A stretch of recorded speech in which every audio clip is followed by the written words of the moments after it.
Les decíamos más temprano, cuando hablábamos de la hipótesis del caso, que los celos pudieron jugar un papel fundamental. Ahora uno se pregunta, a esta altura de los acontecimientos y en los tiempos que vivimos, ¿los celos, tal cual nosotros los conocemos, pueden cambiar a un hombre? ¿Los celos pueden transformar a alguien que nosotros podamos definir como un ciudadano común, aunque no es una definición técnica, en un asesino? Se lo vamos a preguntar a Walter Guedín, que es médico psiquiatra y nos visita hoy aquí en el Diario de la Tarde. Gracias por venir. No, gracias a ustedes por invitarme. ¿Esto es tan así o es muy liviano decir que los celos pueden provocar un crimen? No es tan así. Digamos que los celos necesitan una estructura de base, necesitan una personalidad de base, en la cual los celos están incluidos como un síntoma más, como un desarrollo patológico, pero hay otros rasgos de la personalidad que también hay que evaluar y que nos podrían indicar el perfil, ¿sí?, de una personalidad delictiva en este caso, ¿no? Esto es interesante porque uno a veces confunde las cosas, ¿no? Claro. Un celoso en realidad no es un celoso si esos celos pasan determinada raya. Pasa ¿no? determinada raya. Acá se necesitan también otros rasgos u otros elementos para poder hablar de un comportamiento delictivo. Los celos son parte de las emociones y de los sentimientos humanos, ¿sí?, asociados a áreas muy primitivas del cerebro. Pensemos en áreas, ¿sí?, límbicas, en áreas donde recién las emociones en sus inicios, ¿sí?, cuando el hombre empezó su desarrollo hasta el Homo sapiens, las emociones predominaban en el ser humano. Eso es muy interesante, por eso es tan visceral. Por eso es tan visceral. Por eso es tan visceral cuando uno siente algo parecido. Tan visceral que racionalmente no lo podemos explicar ni lo podemos frenar.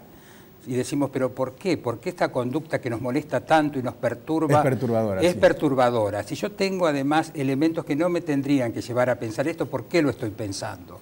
¿No? Es algo muy primario la presencia de los celos. Y como primario es, ¿sí?, también el comportamiento puede convertirse, ¿sí?, en un comportamiento de tipo delictivo porque están movidos por estos celos junto, como te decía, a otros patrones u otros rasgos de personalidad. Pero fíjese que interesante porque la reacción termina siendo muy primaria también en caso de que gane finalmente ese sector, ¿no? Claro, sucede que en estos casos interviene también la corteza cerebral. ¿Sí? Como seres humanos que somos, en nuestro desarrollo, no nos quedamos solamente con la parte primaria, nuestra parte más animal. Se han desarrollado después como capas de cebolla, ¿sí?, las capas de la corteza cerebral. Gana la parte racional. Después. Gana la parte racional, o la parte racional ayuda al programa, ¿sí? Bien. Ayuda a la programación, ayuda a armar el acto delictivo. Bien. Cuándo, cómo, de qué manera, ¿sí?, a justificar el acto. Pueden pasar las dos cosas entonces, que la parte racional diga no, y pasemos a otra cosa, o puede pasar a decir lo voy a hacer y lo voy a hacer de determinada manera. Y en las personalidades antisociales, la corteza actúa con un mecanismo que le ayuda y mucho, entre comillas, a este tipo de homicidas, pero no a las víctimas. Dice, entonces, si sale con otra persona, ¿no?, o si se está hablando con otra persona, o si está rodeada de otras personas que le meten ideas en la cabeza, entonces esto justifica alguna acción hacia la presunta víctima. O sea que él lo siente como un hecho justo. Como un hecho justo, como un hecho de justicia. Por eso no sienten culpa ni remordimiento posterior. No pueden pensar luego, uy, ¿qué hice? ¿Qué dolor que siento por lo que hice? Se lo merecía, eso es lo que elabora su pensamiento. ¿Cómo pasa un individuo que es muy celoso, que puede llegar a tener algún tipo de patología, a empezar a perder ese control, si es que se llama así, entre comillas? Ese control fundamentalmente se pierde, como te decía, cuando existe una personalidad que sostiene, ¿sí?, y que puede llevar al descontrol. Pensemos, por ejemplo, en personalidades impulsivas, que se dejan dominar por esta parte neurobiológicamente más antigua, que la razón no puede poner un freno. Entonces, en ese caso, el acto... ¿sí?, ¿Y eso es una patología? ¿Las personas que no pueden controlar sus impulsos? Bueno, eso está configurado, que son violentos por impulso. Eso podría ser una patología, como se denomina el trastorno borderline o trastorno límite de la personalidad, que son personalidades muy inestables emocionalmente, que tienen muchas actividades impulsivas, por ejemplo, problemas con la comida, es decir, atracones, problemas con abuso de sustancias, mentiras, robos sin necesidad de hacerlo, conducir en forma temeraria, es decir, no controlan no solamente el impulso de violencia o de agresión hacia un otro, no controlan los impulsos en distintas áreas de su vida. Ni siquiera los defensivos en muchos casos. Ni siquiera los defensivos, porque ellos pueden automutilarse y autoagredirse. De ahí es donde se define una persona que puede ser peligrosa para sí mismo y para terceros. Exacto, cuando no puede dominar sus actos. ¿Cuándo nos damos cuenta que una persona que está cerca nuestro puede estar pasándose de esa línea? Digamos que no es normal su comportamiento. Fundamentalmente cuando estos síntomas o estos rasgos sintomáticos dominan a la personalidad y la persona comienza a tener deterioros en las relaciones interpersonales. Porque hay avisos, ¿no? Hay avisos, sí, hay avisos. En el caso específicamente de lo que podría ser este tipo de trastorno, en el caso del ejemplo que estamos viendo del homicida de La Plata, podría corresponder a un trastorno antisocial de la personalidad. Es decir, domina la razón, no domina la impulsión como en el caso anterior. ¿Por qué digo domina la razón? Porque la persona entra a la casa, primero mata a las personas que podrían ser testigos, ¿sí? Y después mata a su novia, ¿no? Es decir, hay una acción ahí que está preprogramada o anticipada de esta manera. Bueno, la justicia lo entiende así porque tiene un agravante los otros 3 homicidios, ¿no? Exacto, tiene un agravante. Entonces, esto en su momento se llamaban los locos razonantes, allá por el siglo XIX. ¿Y por qué los locos? Porque se pensaba que toda la locura era irracional, que no podía la persona controlar sus actos. Después se vio que los psicópatas, ¿sí?, o las personalidades antisociales proceden, ejecutan, tienen acciones, ¿sí?, delictivas o acciones de violación de los derechos hacia los demás, pero controlan sus actos.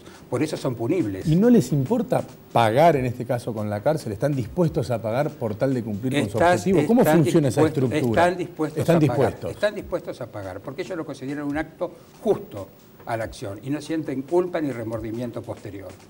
Y vos preguntabas cómo es posible detectar, porque estos son los casos que se ponen en evidencia. Hasta acá, evidentemente, no ha tenido ningún, si se me permite el término, ruido, digamos. Ningún ruido, nada que pudiera decir, bueno, más allá de que era muy obsesivo, de que aparentemente la controlaba mucho. La controlaba mucho, muy posesivo, pero bueno, esas características sí no podrían indicar que es patológico. No, porque de hecho mucha gente las tiene, lamentablemente. Mucha gente las tiene. Esto de control. Claro. La característica que tienen las personalidades antisociales es que se muestran muy seductoras, ¿sí?, como corderitos, muy amables ante los demás, y después muestran su verdadera faceta, ¿sí?, su faceta más dura, más violenta, humillan a los demás, ¿sí?, los someten y además intervienen los celos, son una posesión de ellos. Y no siempre son golpes, ¿no? No siempre son golpes.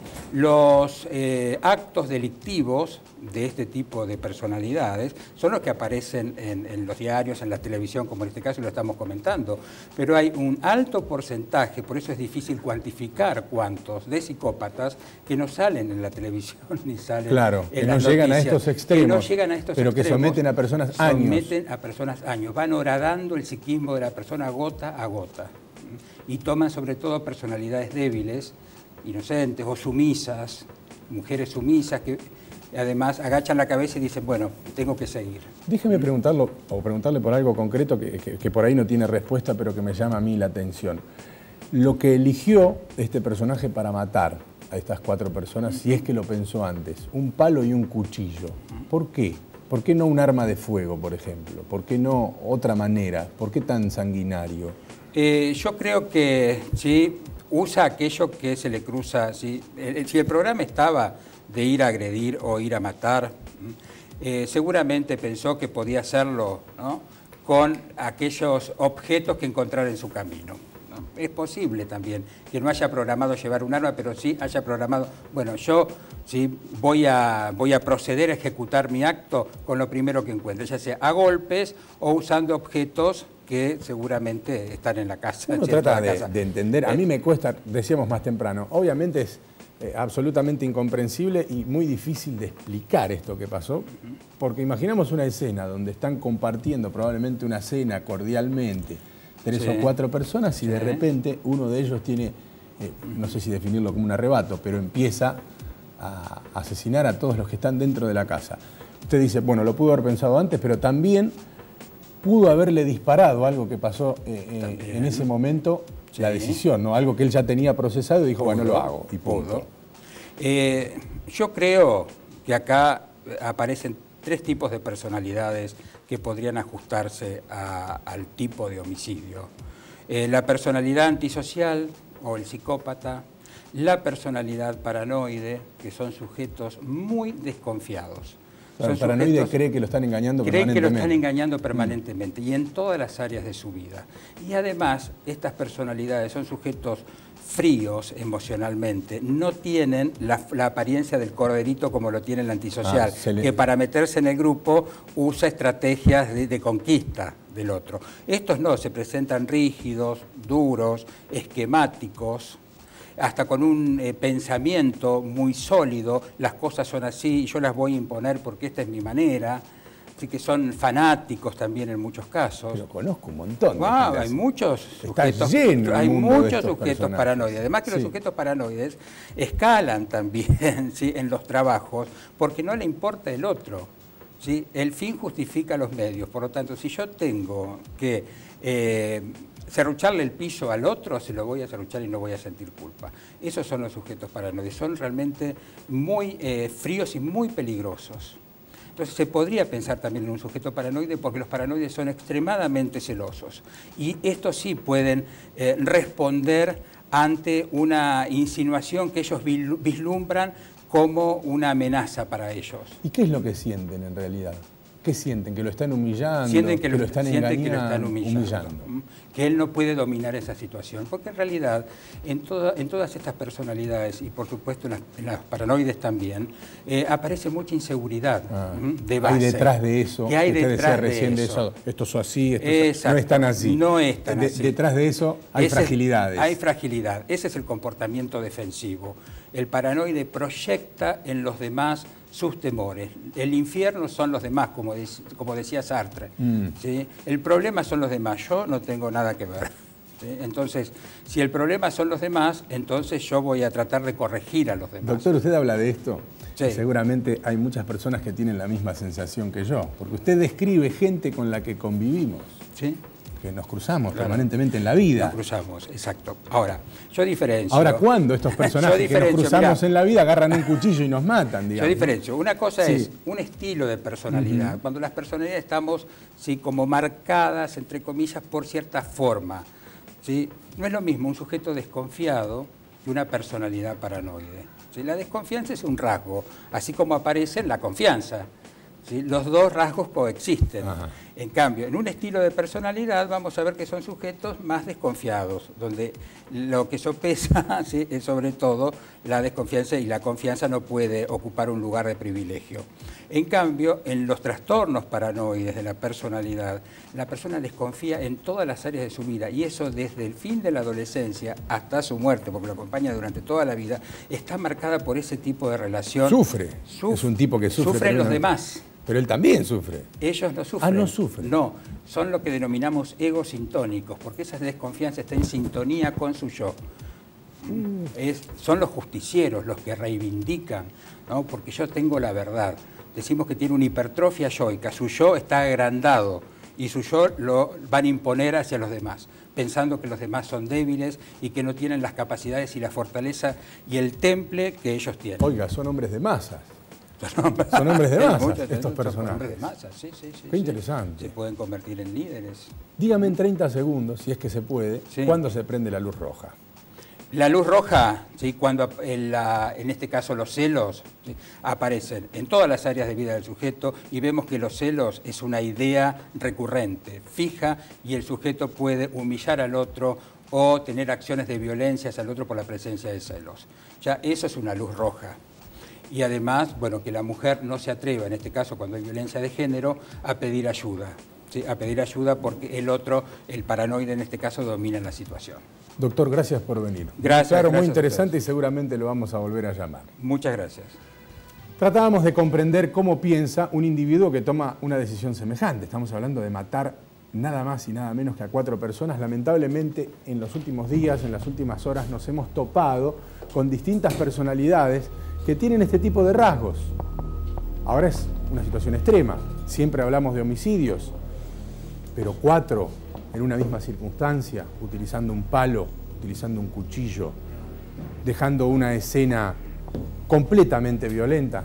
No me quiero imaginar, ni quiero proyectar lo que me imagino, pero evidentemente tiene que haber quedado el departamento regado de sangre. De hecho, descubren lo que pasó por la sangre que escapaba debajo de la puerta del PH.